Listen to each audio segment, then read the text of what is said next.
Hey guys, welcome back to another episode of the Dropping Down from the Rafters podcast here on Toned It Entertainment. Today, joining me here on the channel, a guy that's obviously in high demand because it says it in his name, so it has to be true, and that's Drew Hood. How you doing, Drew?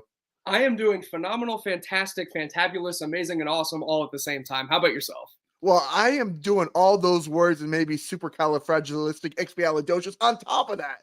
I love it. Love it. Yes.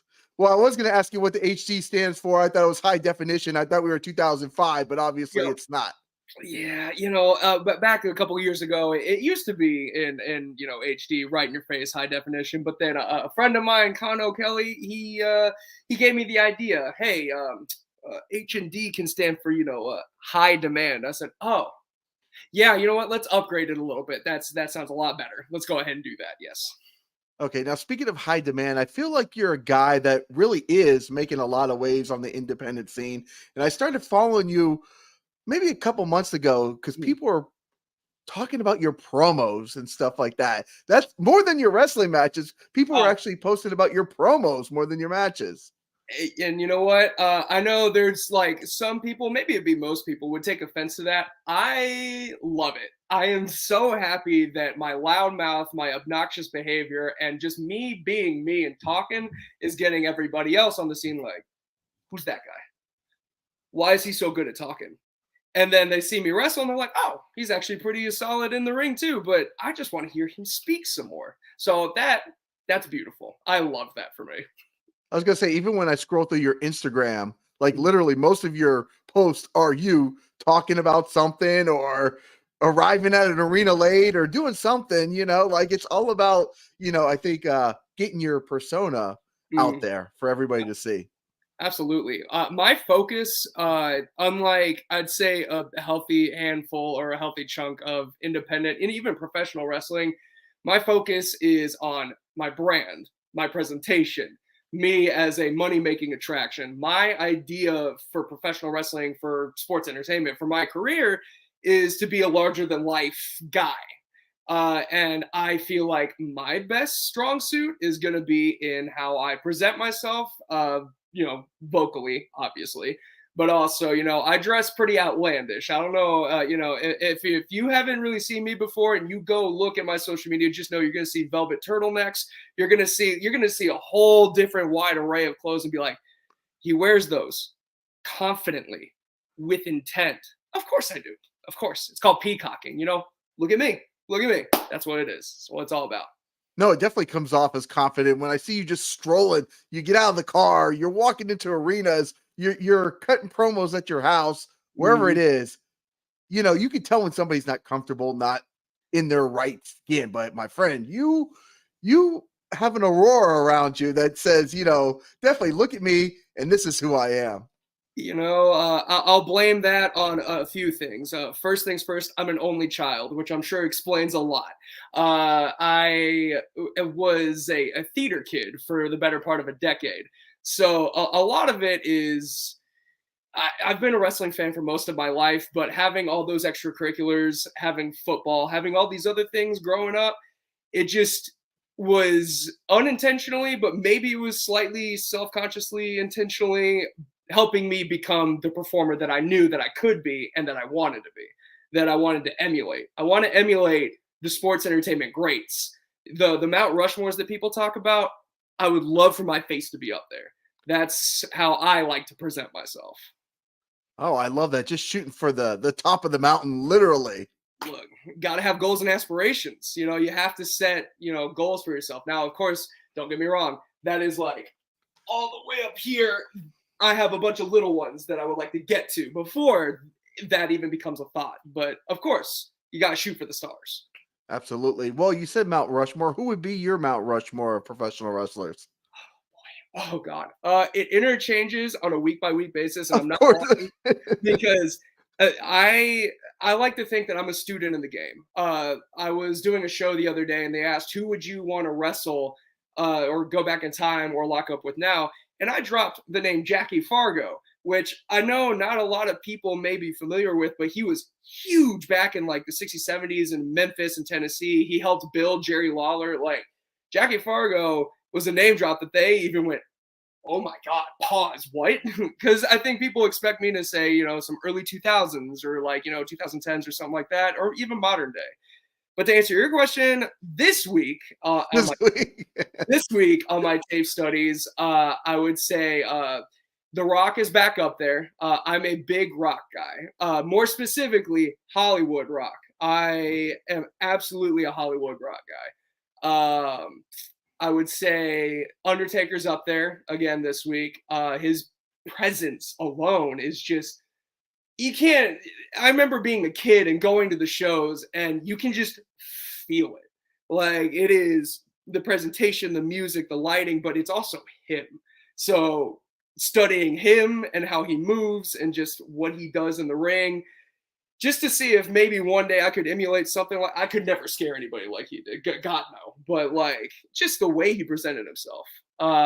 Roddy Piper, for obvious reasons. I think him and I share, rest in peace. Him and I very much so share the same idea of let's just piss off as many people as humanly possible, and let's just get people riled up as much as humanly possible. Because spoiler alert for anybody that's curious, I don't play good guy very often. I am very much so the most, what do people say? The most punchable face in all of independent wrestling. And, I'm not going to take full offense to it because I can kind of see it. I think I'm a pretty guy, but, that's okay.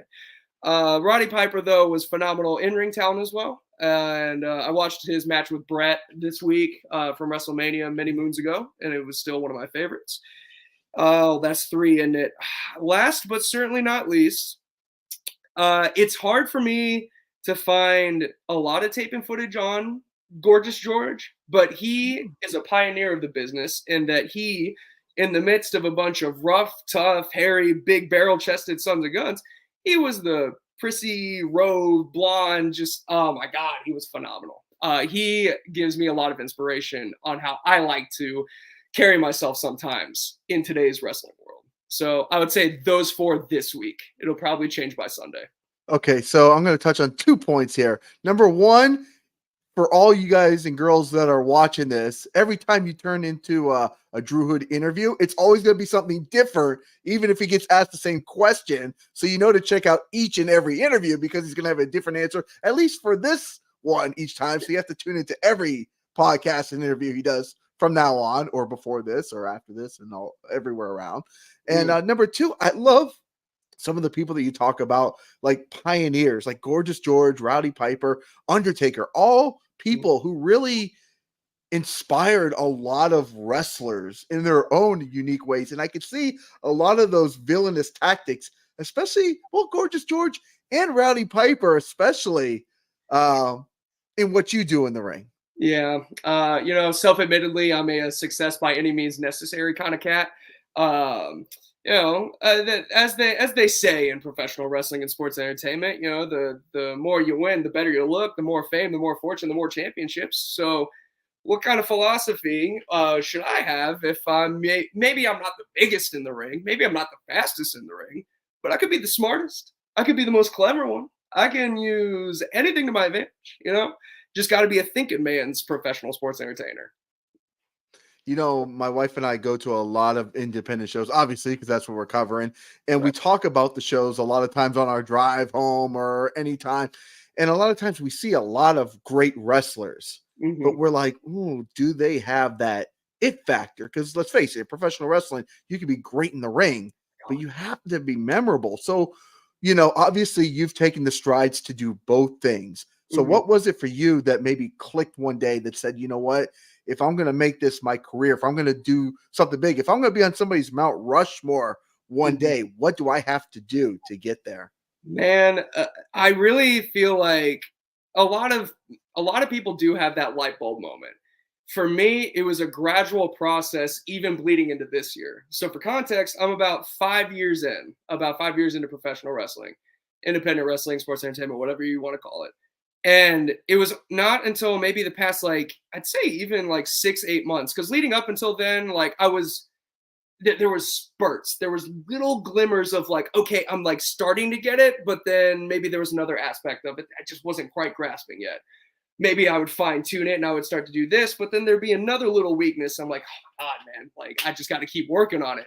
And that's what wrestling is, first and foremost. Wrestling is always a learning man's game, and you never stop learning. I learn something new every single day, and it is it's a phenomenal business. But for me, the light bulb really, like last year, I started to think to myself, we live in a time where I feel like we're in the midst of a wrestling boom period where it's still going to just be climbing up and up and up and up. It's not guaranteed by any stretch of the imagination, but there's more jobs out there. There's more spots on TV out there. There's more brands that are expanding. There's more expansions happening across the world. It's just such a good time to be a professional wrestler and sports entertainer that if you look at the talent pool, like you were saying, there is an insane amount of great wrestlers. It is absolutely bananas how many good wrestlers there are on each card.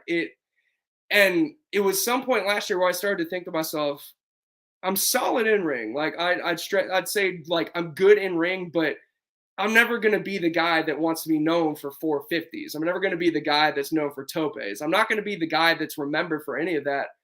So why don't I just do literally what everyone else isn't?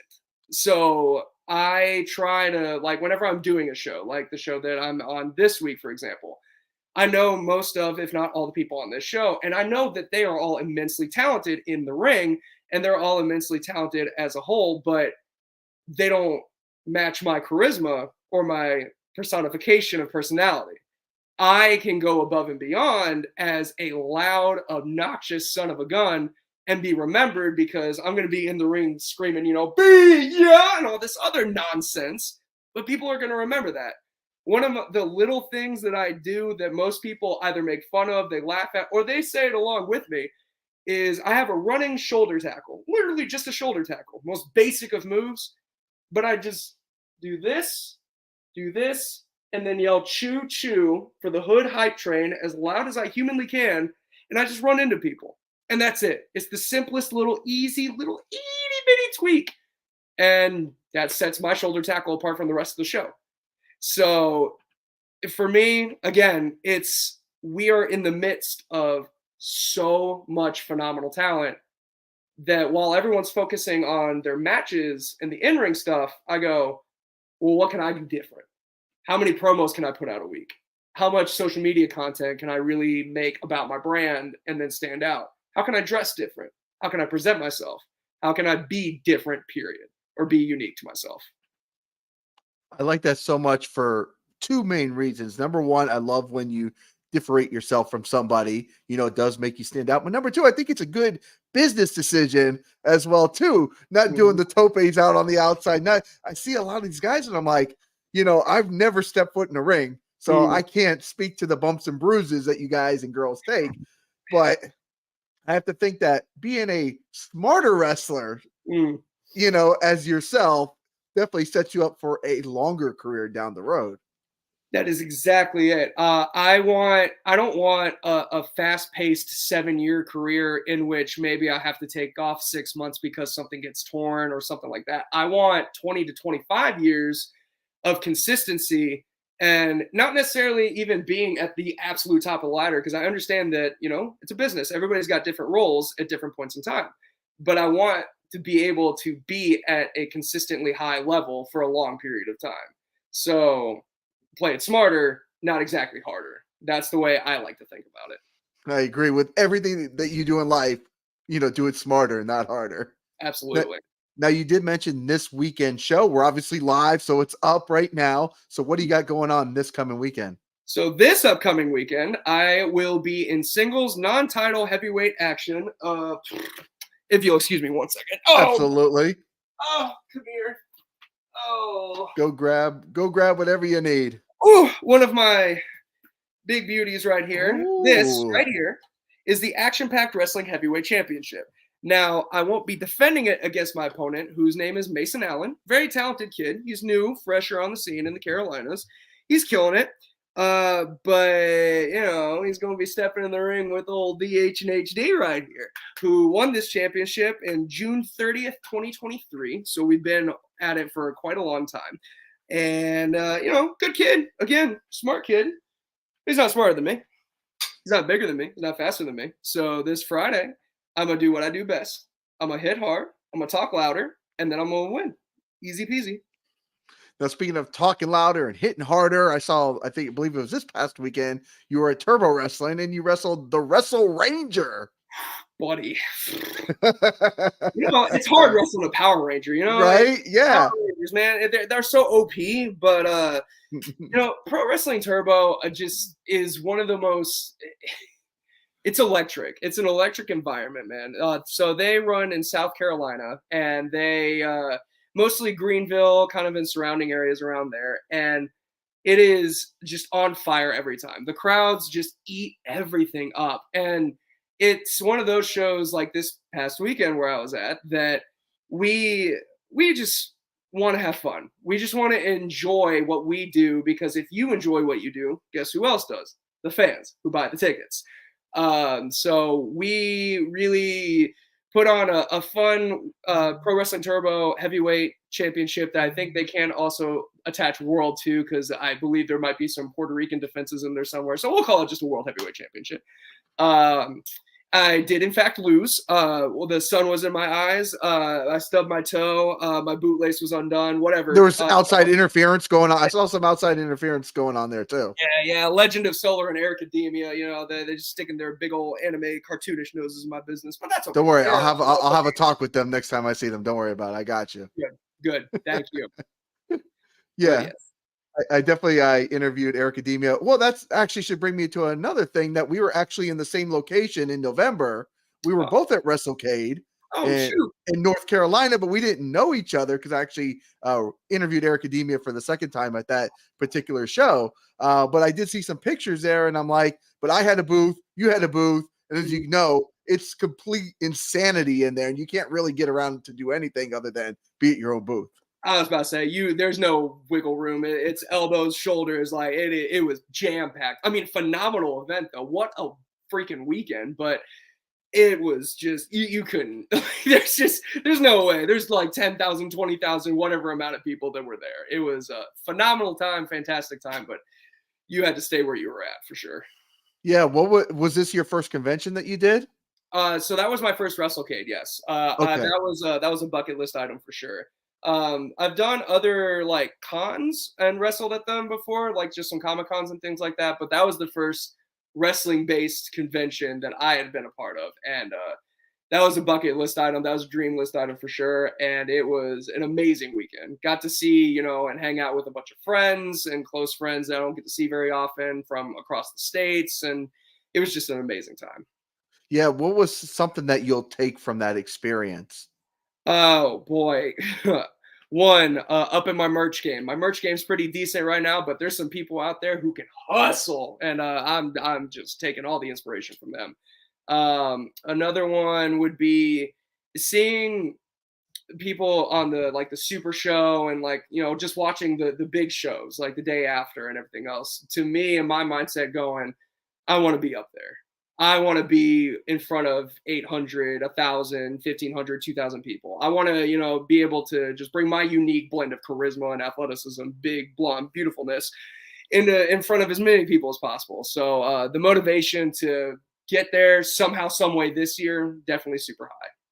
I was going to say that's something I learned too, is like you need to go there to these conventions with your A++ game. If you think you have enough, no, you need to up it, because the people around you legitimately go all out, and you can't be that person with an empty table or just one stack of 8x10s. You've got to have everything rocking and rolling at these conventions. 1,000%. It's insane. Now let's talk about, you roll with a group of people from time to time, the sports entertainment empire. So tell us a little, right? Yes, absolutely. Okay, tell us a little bit about the trio, how it all came together. What's your guys' mission statement?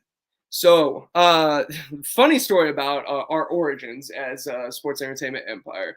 What was it, 2022?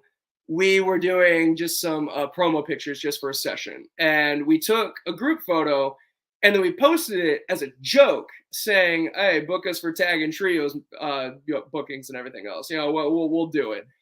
And then over the course of like last year, sprinkled here and there were, a couple tag matches, a couple trios matches. And we were thinking, okay, so people actually are digging this. Interesting.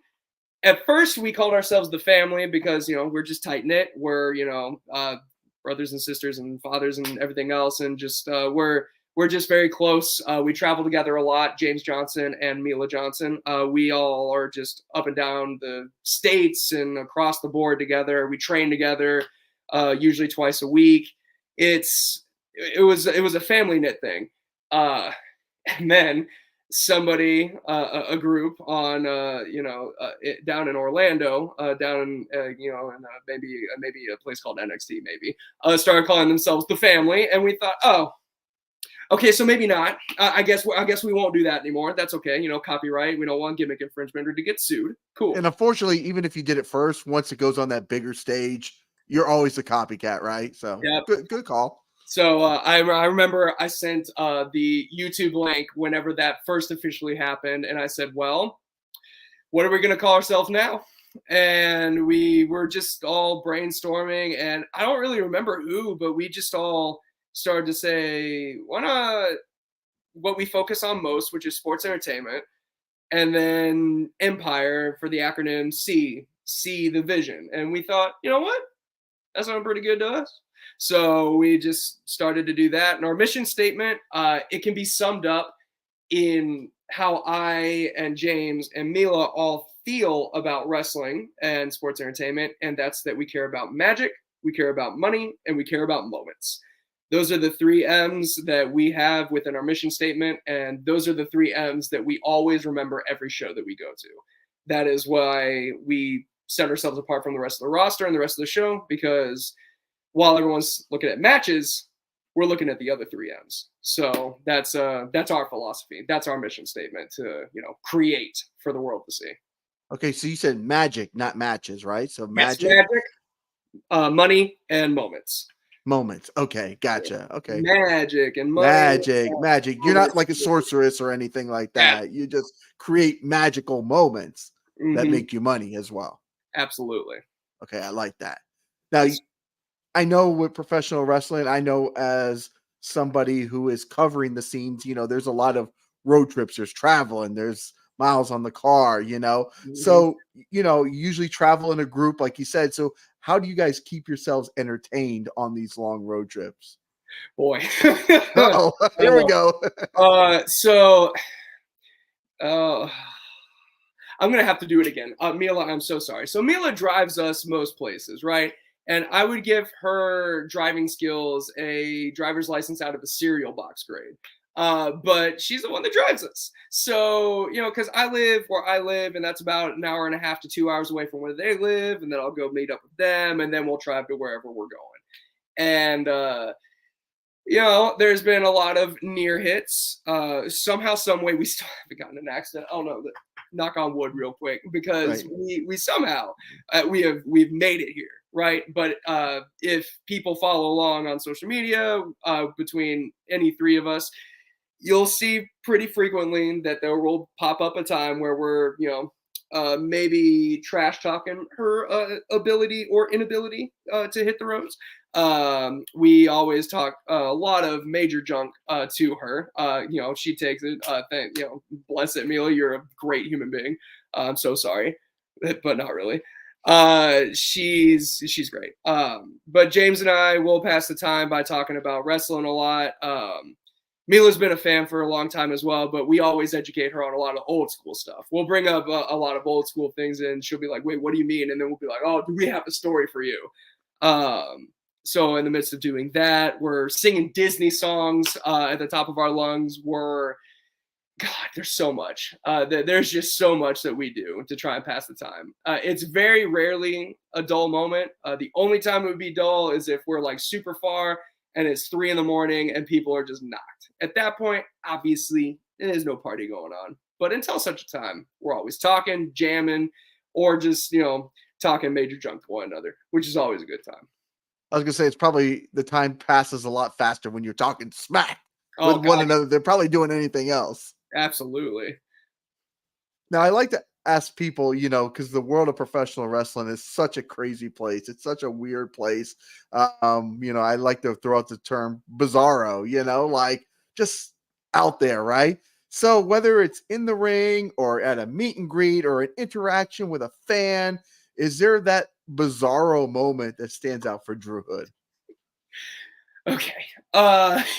Or moments. I mean, it might be plural here. I don't know. Yeah. So, I mean, I'll say that my personal experiences with Bizarro Land. There's been some times where you know I'm all about fan interaction. I know that some people are a little icky about like just trying to talk to people, but I love talking to wrestling fans because I at one point myself obviously was a wrestling fan. I love to go to talk to the wrestlers and just feel like, oh my god, I'm interacting with an idol of mine, a superstar. Oh my god.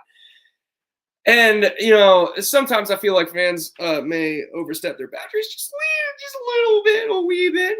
Like, hey man, I'll talk to you, but I ain't your best friend. So don't go hit me up or trying to message me or call me or anything like that on like Facebook Messenger and things like that. We ain't there. We're not there. So there's been a couple instances of blocking and then just being like, hey, if you don't stop, just know the authorities are coming for you. It's just little minor issues like that. There's been questions about things that I've worn and if they could pay obscene amounts of money for, and I said, oh my god, why? So that's another bizarro wrestling one. I saw that in one of your promo videos where you said about the dirty trunks. Why? Why? I don't know. I don't know why. It's just people be asking questions, and then they shoot these prices. And I go, oh my god, how much and what? Taking out a mortgage for that? Ridiculous. Not to. I won't back on the fans anymore. Fans are our lifeblood, and you guys keep us going. So thank you. There's been some wild shows that I've been to. There was one, oh god, last year that was it was, oh my god, I can't even remember what the whole idea behind it was. There was like stand-up comedians running DJ and then live commentary while we were wrestling, and it was a bar that was like outside in the mountains. There was like 200 or 300 people. It was a wild bizarro time. Like if I had tried to describe that to a friend of mine who doesn't really know about wrestling, they would just kind of look at me sideways and go, I thought wrestling was just, you put on some trunks, you just fight people. And I'm just sitting there going, oh my god, you have no idea. You have no idea how crazy wrestling can get. So yeah, that's some ones off the top of my head. I'm sure there's hundreds that I'm just forgetting, but yeah, that was those come to mind very, very quickly. That's crazy because now I've recently, since I've been asking this question, I've actually heard several people say that about the trunks. Bobby Fish, actually, when I interviewed him about 2 months ago, he said the same thing. And then they're like, well, do you have clean underwear on you? And he's like, why would I carry clean ones with me? It doesn't make any sense. That's what I'm saying. Like, we just don't pack it like that. Like, yes. Why would I carry extra clean ones? Why it's bizarro. People stop doing that, please. For everybody, guys, girls, nobody wants to be asked for. Well, maybe we're good. I shouldn't speak for everybody, but Drew Hood doesn't want to be asked for that. We're good. Just ask me how much my t-shirts are, my 8x10s are, or something. Like just limit it, please. Good right. Lord. Those are the important things to right. purchase. Or hey, when am I going to see you on TV? Or hey, how can I get you? How can I bring you down? The wrestle in this promotion? Or just some basic questions, some basic human questions would be great. Right. Don't be weird, people. Stop it. Yeah. Come on now. Now, you've been doing this for several years now. So if we go back to day one, Drew Hood, when you walked to train for the very first time, what goes through your head on that first day? Oh, boy. People think I'm confident in me now. I really did think when I went to the first day of training, before I even ran the ropes or took bumps or anything like that, I really did think, I got this. This is gonna be a cakewalk. I'm about to be a big superstar. This is it, And then I got so badly humbled by the end of that training session. So for some context there, the way I was training a lot initially is very old school. I would be with some friends of mine. We would set up the ring for a show that night. And this was early on in the day. And for like 6 hours, we were running training before other wrestlers showed up to then be there for the show to then tear it down. And then the next day, we would go to, the promoter or one of the main wrestlers' houses, set up the ring again, and then train for another like 6 or 7 hours. And a lot of it was, the normal body slams, the hip tosses and the arm drags and running the ropes and taking bumps and just doing all of this stuff.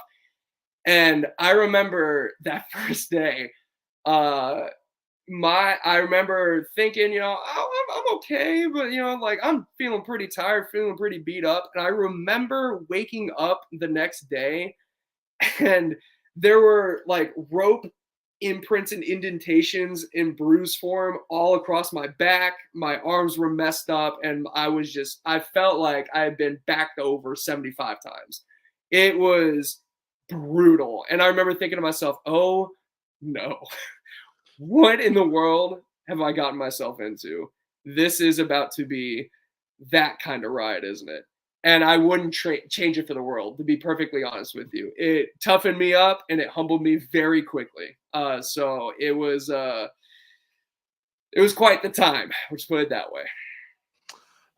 Georgie Kong is here in the chat, and he says, I don't know why, but there's a market for worn stuff. It's weird and disgusting, but whatever floats their boats, I guess. And I agree. I don't want to speak for everybody, but just don't do it to Drew Hood. Don't do it to me either, because I'm not selling you anything or sending you anything either. So that part, whatever floats their boats, the dirty thoughts that go through their minds every day, like so to each their own, man. Like whatever, but like stop.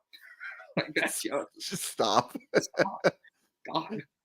Now we're here. It's the very second to last day, almost March 1st. Almost, we're already 2 months through 2024.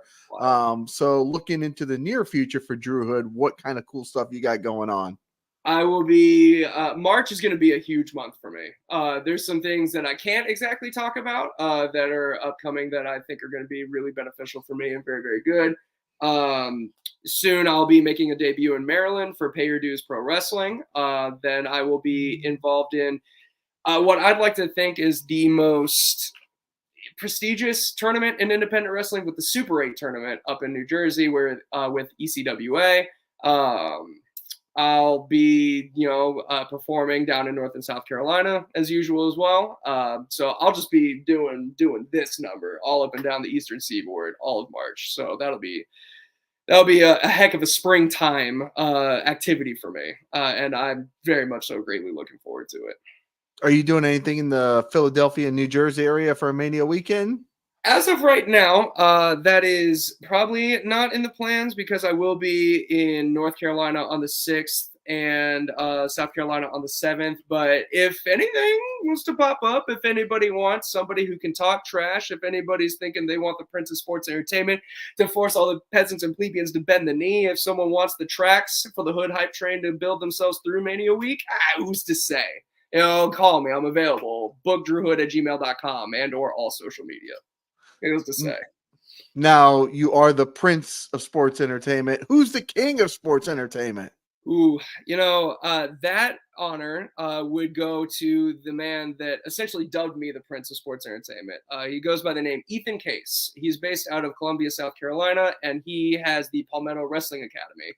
In 2020, I challenged him to a one-on-one match. I said that I wanted to take the crown as the King of Sports Entertainment, and while he may still have a grip hold on that crown there, he did say I make a darn fine prince. And ever since then, I've just added that to my growing list of nicknames. There's a lot. There is indeed a lot of nicknames I've gone by. 1,001, more than likely. Okay, so you're the Dean Malenko of nicknames then. Yes, how we were talking about who focuses on what, and most people like Dean Malenko focus on how many moves. I look at how many nicknames I can get and how many T-shirts I can make. Stuff like that. The smart thing, like I said, make that money. Make that money. That's it. Now, when you embarked on your pro wrestling journey, what did your family and friends think of this? So, I think this is the beautiful part of my mom and my dad. They very much so are in the boat of, whatever you do, just put your all into it, and hopefully it works out for you. They do support it a lot, especially recently with the amount of building momentum and success that I've been finding with pro wrestling, and how, I've been taking steps to elevate my career to the next level. They've been very much so like, okay, yeah, we see that you've been putting in a lot of time in the gym, you've been putting a lot of time in the wrestling, you've been putting a lot of time at work, and just et cetera, et cetera. We respect that a lot, and we really, really want the best for you. So it's, I've got a really good support system, but they also do tell me that I have to pay for it. I have to do everything by myself. So everything has to be self-done, self-taught, self-made. And I'm just like, that's absolutely fine. I love that. I love, love, love, love that I get to do that. All of my friends, unless they're lying directly to my face, which I don't think they would be, they all very much so support it. Everybody is just so unbelievably supportive. They've given me a lot of motivation and inspiration when they don't realize it. There's been a lot of down times where I'm thinking to myself, dude, this is just so difficult. Like, why am I still here? And then they'll come to me and say, man, what you're doing is so cool. Like, you are taking the path less traveled by. Like, I have a 9-to-5 desk job. Meanwhile, you're putting on, well, people call it underwear, but putting on wrestling gear and boots and fighting people all across the states on weekends, and meeting talent from TV and all this other stuff. And I go, man, sometimes outside perspective is helpful. So I have a very, very good support system that I will call invaluable, because there's no way or shape or form that I could be where I'm at mentally, emotionally, and so on without them. Georgie also says Prince of Seance, Prince of all wrestling as well. Oh my god! Oh no! Okay, so the Prince of whatever, Saiyans or something. That's an anime reference from what I believe. Yeah, okay. I wasn't sure if I was pronouncing it correctly. Okay. You're coming to the wrong guy, my dog. I don't do anime. That's just not my thing. My two roommates, God bless them, some of my best friends, they try to put me onto anime all the time, and there's only like one show I've ever liked that they've ever discussed. But all the people I share locker rooms with, and travel with and train with, everybody's like, oh, you should watch this one. I just can't. I just can't get into it. It's just not my thing. I'm a American football guy. I'm a action movies guy. I'm a wrestling obviously guy. So just, you guys can have the adult cartoons or whatever. I got my thing. Yeah. Right. You said action movies. What are a couple action movies that you would list off the top of your head that just are some of your favorites? Terminator 2 Judgment Day. I'll see. Very, very long shot. There we go. See, me and you, I knew we'd be cool. I knew it'd be cool. Yeah. I'm saying it is an immaculate movie. It is near perfect. It's so good. Yeah. There, God, Commando, there's Rambo. There's just so many. There's Dude, come on. Yes. And it probably comes across like, so you're a toxic masculine kind of guy. I'm like, no. I just love movies like that, where maybe they're not like the smartest movies in the world, but oh my god, it's just fun. It's just fun to watch, and you got big, huge, jacked guys, and they're just bah, bah, bah, bah. It's just great. It's so much fun. I love that kind of stuff. So what other action movies? There's been some like okay ones over the past like 10 years or so, but most of the old ones are the ones that stand out to me. The old school ones where it just felt gritty. It was like, yeah, this is what I like. Arnold movies and everything else is so good. So yeah. Yeah, I was gonna say, I think Commando is the best bad movie ever made. It's just full of bad one-liners or good one-liners, depending on your perspective, and just so good. It's so bad it's good. Like it's incredible. Yeah, I was gonna say, and I always toss between my favorite movie of all time is The Goonies and Terminator 2. It's always like depending on my mood. I think it's like those are my two. I love Goonies. Oh my god, I hadn't even thought about that either. Oh man. Oh, there's just so much. There's so many good ones. Yeah. Let's see. Georgie says, come out to the coast. We'll get together and have a few laughs. So John McClane, Die Hard, Christmas movie, by the way. I am on the side that is a Christmas movie. Oh, 100%. Come on. I mean, yes. Anybody that says that now, you're disqualified from everything in life. Period. Everything in life you're disqualified from. Factual. Factual. It's un-American to say that it's not a Disney or not Disney. Sorry, Christmas movie. Yes, it's a Christmas movie. Yeah. Yeah, exactly. Now, have there ever been anybody that has told you that maybe you can't do this or put self doubt into you? And if so, how do you overcome something like that? It's funny that you mentioned that. So we'll go back to me being humbled by training at the outset. Within the first a few months, I'd say probably like even within the first year or so, maybe year and a half. I rode with his name's Cam Jackson. He's based out of North Carolina, and Tommy Django, who's based out of South Carolina. And we did a group called the Three Brothers. Now that's Brudhas. And we were, a trio, a tandem that would just travel across the Carolinas essentially and just we also had very similar mindset of we wanted to stand out, but not necessarily by wrestling, but by being super over the top. We were very outlandish. There's some promos on social media somewhere where it's like 3 or 4 minutes long, so it's essentially a skit, but it was unlike anything that anybody was doing. When we were in that group, it was very frequent that Cam, who is just so unique and he's so stupidly charismatic, he was always the unanimously voted upon leader by pretty much everybody. So what Tommy Django and myself were told, at least, you know what, I won't even say just for Tommy, like for me, what I was told was I'll be a tag team guy. I'll be a solid in-ring hand. I'll just be a background guy for my whole career. I'm not as charismatic, so it wouldn't, I wouldn't ever be able to break out. I wasn't physically imposing at the time either, so I was just kind of like averagely built, I would say. So it was a lot of that. And at that point in time, I took that and I internalized it, and I was just like, oh, maybe they're right. Maybe this is the ceiling that, this whole wrestling thing has for me.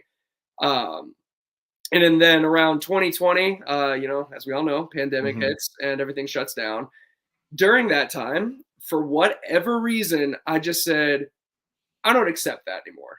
I am going to go ahead and start researching and getting into bodybuilding. I'm going to start looking into, more tape study to study the all-time greats to see how I can stand out. That's really where it turned that certain light bulb for me to try and stand out on my own because I realized that I had gotten more comfortable being in that role that people were telling me I was more fit for. And I said, okay, sure. I'll just, be tag guy or just background guy or just another body. That's fine. But that was in 2020 again, where that light bulb turned on for me that I'm not accepting that anymore. And that I'm going to reach the full potential that I mentally really did, maybe even just in the back recesses of my mind knew that I could be. So, yeah. I love the fact that I think that's the most motivating thing is when somebody tells you that you can't do it or, tries to bring you down a little bit. The strong people will always raise above it. And that's what you're doing, Drew. So definitely, sometimes it's good to get that, thrown in your face because it definitely, like you said, it's that light bulb. It's that wake up call. It drives that hunger that's deep down inside of all of us to just do better and even prove people wrong or more Oh, importantly, prove yourself right. absolutely. It's and obviously I do what I do for myself. Like this is where I want to be and that's where, where I want to go and things of that nature. But along the way, being able to prove said comments wrong just feels so vindicating. I will, just give like a little tidbit. Recently, there was a very important set of eyes that I was in front of for some very big deal, big positions, and so on and so forth. We'll just put it that way. Okay. And I was told by this person that, and I quote, "You're the guy. You're the one that people are going to follow." And that being compared to what I was being told at the beginning of my career just made me go, I knew it, but I finally had to work for it. So I knew that I could get there, but I didn't know until, obviously like maybe the past year or so, what it would take to get to that point, really, realistically. And once I got there, now it feels like the hard work just started. So now it feels like, okay, we put all gas, no brakes. So, yeah. Well, I love the fact. I mean, you're turning all those negatives.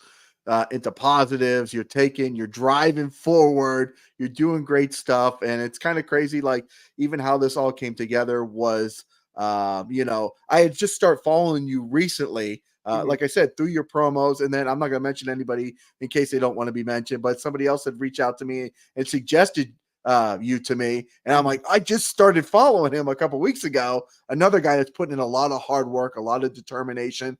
And to me, that's what the podcast here on Tone and Entertainment is all about, is spotlighting you guys and girls, giving you guys a platform to get out there just a little bit more, whatever we could do to help spread the word for what you're doing out there. Have some new people get some eyes on you, or maybe people that have eyes on you learn a little bit more, and definitely, hopefully you get some more bookings, some more merchandise sales, and all that good stuff. And all that stuff comes hopefully from my podcast and from everything else that you're doing out there. So Drew, definitely you're doing great stuff out there. Thank you so much. And it's super appreciated. Like these platforms, podcasts, I feel like go underappreciated. These really help for a lot of us to be able to do things like this. I feel like this is going to be an opportunity for people to go, oh, I didn't know that about Drew. I didn't know that DH and HD was like that. Look at him go. And then maybe they'll just invite, maybe, hey, he seems like he'd be all right in the locker room. Let's go ahead and invite him over. So, it's just it's platforms like this one that I'm very appreciative that you guys take time out of your day to allow us to come on here and talk about ourselves, whether it be super confidently like myself, or maybe some people just, they need to believe in themselves more. Who knows? Who's to say? But no, it's very appreciated, sir. Thank you. Yeah, most definitely. Well, Drew, while we have you on here, is there anything else that you want to touch on? Let's see. The only thing I can really say right now is everybody eyes on, watch DH and HD, because you never know where in the year of 2024 you could see Drew Hood in high demand. You just don't know where he may pop up. Who's to say? And I'm going to say this, guys, go ahead and book him now, because the high demand is going to be even in higher demand. And while you have a chance, get those pictures, get those autographs, because one day when you're going to, these bigger conventions, these accesses, whatever it is, it's going to be a lot more than you're going to be like, damn, I used to watch him in the indies. Yeah. Should have bought his shirts then. Yeah, is that 8x10 still like $10? Oh no, no, it's not. It's 75 now. Yeah, sorry about that. It's not me. It's the big boss upstairs. That's the whole situation now. And speaking of booking me, I would, because I'm looking at this calendar up here, and boy, it be filling up quick. So hit me up, bookdrewhood@gmail.com, and all social media. Drew Hood on Facebook, DH and HD on Instagram, DH and HD Drew Hood and High Demand on X, Twitter, or whatever indie blue blazes you want to call it. And old Drew Hood on TikTok. I don't really use TikTok too often because I'm pretty bad at it. But other than that, I'm across social media. There you go. Well, perfect. Well, Drew, keep up the great work. Hopefully we'll come across one another at a show in person or at a convention here. I'm sure we will at some point. Absolutely. You got some cool stuff going on this weekend, which you already mentioned. This week for Tone and Entertainment, we're going to be in your neck of the woods. We're going to be in Greensboro, North Carolina. We got Sting's retirement match. We're also going to be covering Firestar Pro Wrestling while we're up there. I love them. Can't wait. Firestar's great. Can't wait. Blade Brown's going to be on the show. We recently had him on the channel here. He's going to be on that show. We're excited. And then, of course, we've got more live coverage. We've got the establishment. We got CCW. We got Pro Wrestling Action. Our March is full. April, we head to Philadelphia. We're jam-packed. Beautiful. Drew Hood is jam-packed. So everybody here that you're watching is in high demand right now. Absolutely. You know what? We would just change that to Tony Miller and High Demand right there. Boom. I just put that in the parentheses right there. I can officially put that. I like the fact that, like I had Luke Curtis on. He certified me. Drew Hood has put me in high demand. Boom. I'm gonna take all these nicknames and put them on here with me as well. By all means, do it. Please. I would love that.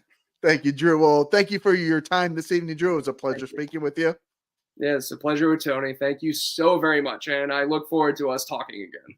Absolutely, for sure. Well, guys, if you like interviews like this, wait, high demand, Drew Hood. You guys know what to do. You need to hit that red subscribe button so you can stay tuned in here to Toned In Entertainment for future videos. Subscribe to the channel. Do it. Go now. Do it now.